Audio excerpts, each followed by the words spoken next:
From our New York studios, let's go inside her story with Jackie Reed. Good morning, Jackie.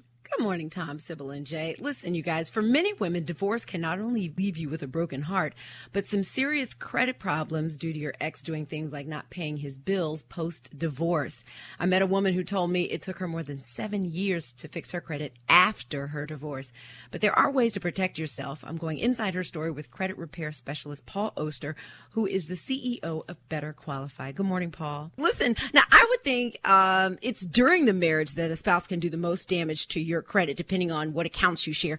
But don't you and your credit reports kind of go separate ways after the divorce? I mean, how can an ex still do damage after the divorce papers are signed? Unfortunately, if a couple gets to the point where they're actually getting a divorce, both spouses, and oftentimes the woman for sure, needs to realize that a divorce decree does not supersede the original creditor agreement. Probably the most important thing that folks are going to take away from today's show.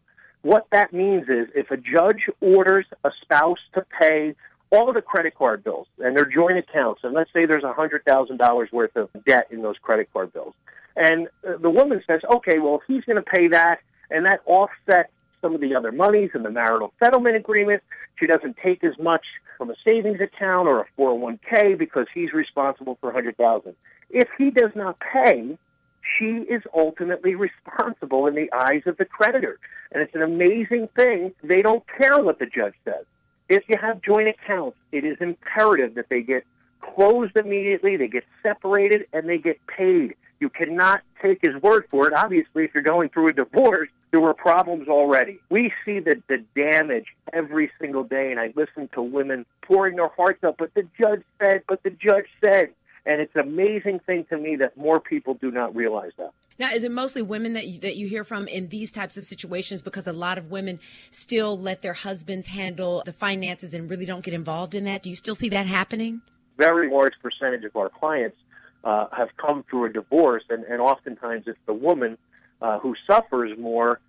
Maybe she only has the joint accounts with her husband, and her husband may have other individual accounts. And once the divorce goes through and those accounts get closed or they go into default, now it's a tremendous undertaking to try and reestablish the credit, settle the debt, and move forward in her individual credit life. This may sound crazy, but what happens to the credit if the couple decides to get back together? Then they would both be responsible at that point in time. It won't get any better. No.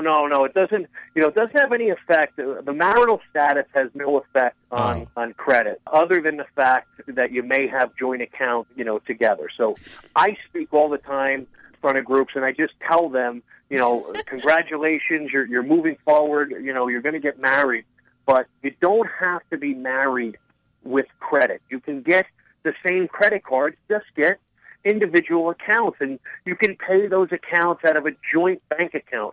It's much easier to separate a bank account than it is credit card account. Paul, where can we get more of your tips on all types of credit issues? What's your website? It's betterqualified.com. Paul, thank you so much. All right, ladies. It's cheaper to keep them.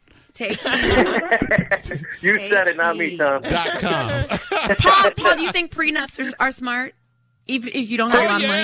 Yeah, I can answer that one. No, but do you have to be rich and famous to have a prenup? No, and prenups are smart, but again, they don't supersede original agreement, and it's almost a separate issue to deal with. A prenup will not protect you against credit card default.